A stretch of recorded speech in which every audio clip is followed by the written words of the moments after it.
Pak Hasim, mungkin ini sebagai sarana edukasi juga bagi masyarakat, bagi pemirsa TVN khususnya, apalagi sih tahapan pemilu setelah ini sudah tes kesehatan nanti diumumkan, kapan nih Pak lagi kita tahapan selanjutnya? Jadi secara keseluruhan ya, tahapan pemilu itu dimulai menurut Undang-Undang Pemilu paling lambat 20 bulan sebelum hari pemungutan suara.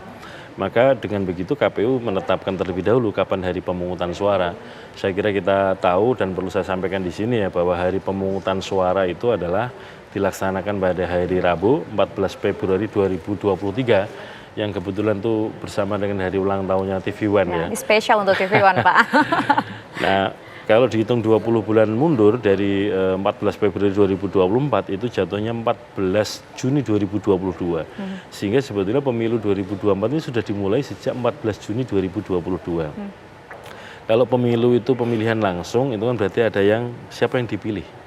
Lalu yang kedua ada siapa yang memilih, kemudian yang ketiga kegiatan pemilihan itu sendiri.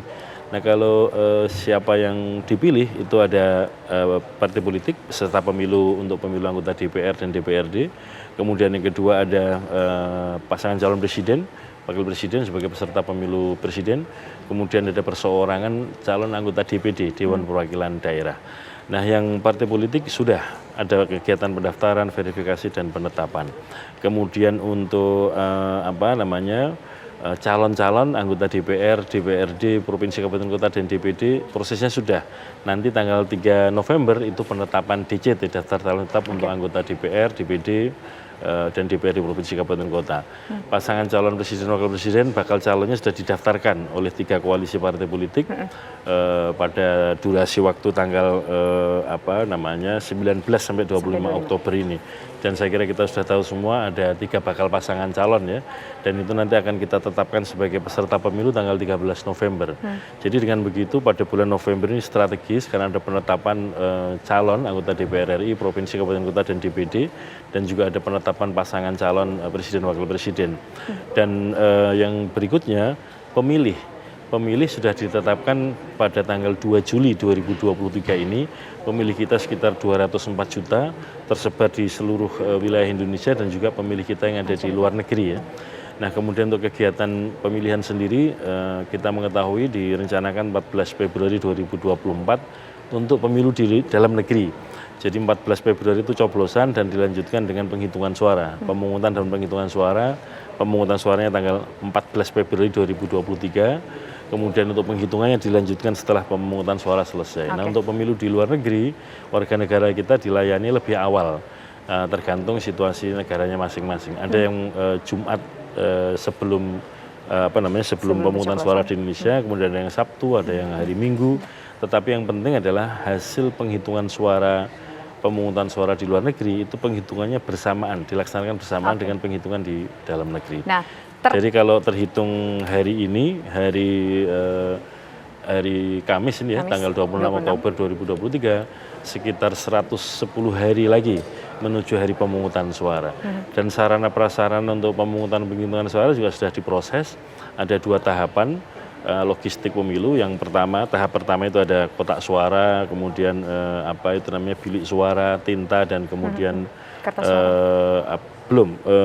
segel itu sudah mulai terdistribusi, teman-teman KPU Kabupaten kita sudah mulai menerima sehingga TV One untuk mengabarkan kepada masyarakat bisa membuat liputan di masing-masing kantor-kantor KPU Kabupaten Kota di gudang-gudangnya yang kemudian sudah mulai menerima. Nah, untuk tahap itu sudah tiba di KPU daerah ya Pak? Kabupaten ya, karena postingnya di sana, penggudangannya juga di sana. Nah kemudian untuk jenis yang kedua, tahap yang kedua, surat suara dan formulir yang paling penting.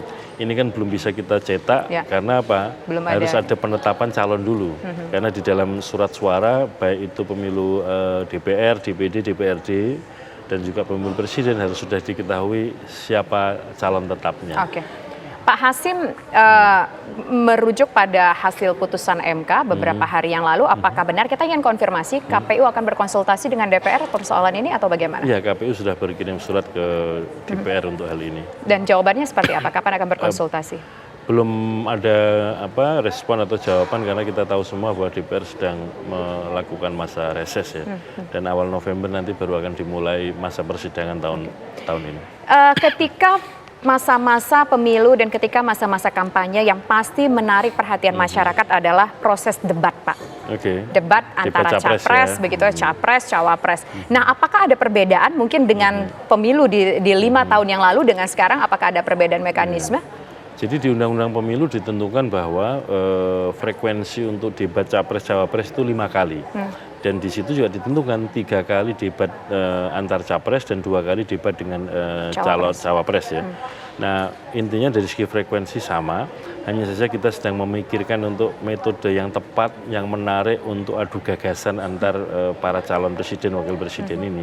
Demikian juga kita sedang menyiapkan juga supaya kemudian rasa keindonesiaan ini terlihat atau terasa, itu debat tidak semuanya dilakukan di Jakarta, tapi ada juga dilakukan di luar Jakarta. Dan penyiarannya juga nanti kami akan bekerja sama, minta tolong teman-teman televisi, dan sebagaimana yang sudah nanti akan ada semacam TV poll, siapa giliran pertama yang mengorganisir, dan seterusnya dan seterusnya. Dalam waktu dekat akan dibicarakan ini antara KPU dengan tim kampanye, dengan peserta pemilu, dan juga dengan teman-teman televisi. Pak, ketika pemungutan itu kan bicara soal kampanye. Setelah kampanye kita akan melakukan pemungutan suara. Nah, ketika pemungutan suara itu kan ada petugas KPPS, Pak. Betul. Dulu kita ingat, Pak, banyak yang meregang nyawa, Pak, karena unsur kelelahan lah dan segala macam faktor lainnya. Ini bagaimana kemudian lantas dari KPU untuk mengantisipasi agar hal serupa tidak terjadi lagi? Pada pemilu 2019 ada petugas-petugas yang mengalami kelelahan dan juga ada yang sakit, ada yang meninggal ya. Setelah itu KPU melakukan evaluasi, diantaranya ada riset yang dilakukan oleh 3 lembaga yang berbeda-beda ya. Ada riset yang dilakukan oleh Kementerian Kesehatan, dilakukan oleh Universitas Gadjah Mada atau UGM, dan juga ada yang dilakukan oleh ID. Dari 3 hasil riset tersebut kita pelajari, temuannya diantaranya adalah yang meninggal itu rata-rata usianya 50 tahun ke atas. Kemudian yang kedua, yang meninggal itu boleh dikatakan semuanya komorbid atau mengidap penyakit bawaan. Dan kalau kita peringkat dari komorbid atau penyakit bawaan tersebut, peringkat atas 3 teratas itu yang pertama serangan jantung, tekanan darah tinggi, dan kemudian diabetes ya. Nah, berdasarkan itu kita gunakan untuk evaluasi ketika rekrutmen anggota KPPS Pilkada 2020. Kita tahu semua Pilkada 2020 itu pilkada yang paling berat karena kita menyelenggarakan dalam situasi COVID ya. COVID. Itu kemudian anggota KPPS yang direkrut umur di bawah 50 tahun, kemudian harus sehat. Nah, untuk harus sehat ini kami minta tolong kepada pemerintah daerah untuk memeriksa kesehatan anggota KPPS yang akan bertugas.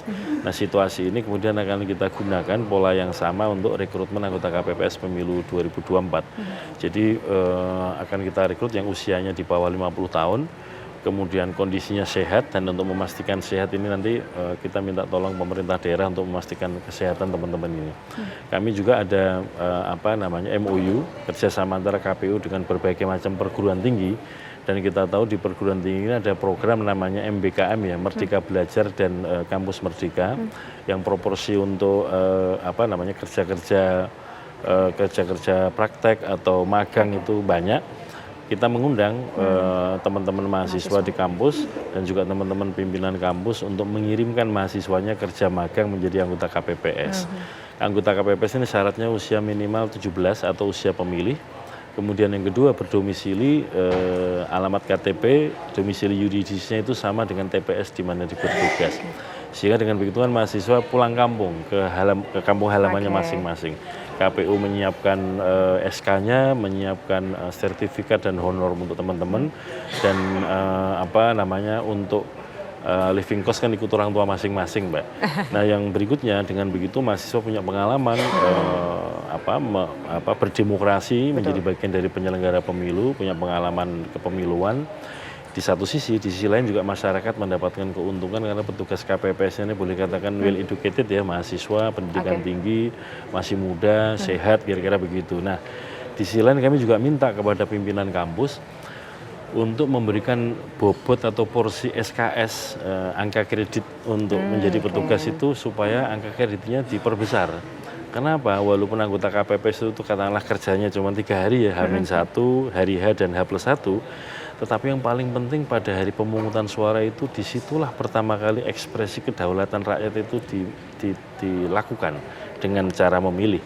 Dan di situ juga kita bersama-sama menjaga originalitas atau keaslian atau kemurnian suara rakyat. Baik. Ini kan kayaknya sederhana, tapi pekerjaan yang berat dan pekerjaan yang mulia. Yang kita bicarakan dengan teman-teman pimpinan kampus, Civitas Akademika, sekiranya nanti menugaskan mahasiswa menjadi anggota KPPS, kami mohon supaya bobot atau bobot angka kreditnya ditinggikan. Gitu. Oke, pasti menarik untuk para mahasiswa Pak ya. Iya, baik, terima kasih Pak Hashim Asyari sudah berbagi informasi dan juga pencerahan kepada masyarakat bagaimana proses penyelenggaraan pemilu tahun 2024 mendatang pemirsa. Dan sesaat lagi kabar pemilu masih akan berlanjut bersama rekan saya Putri Windasari.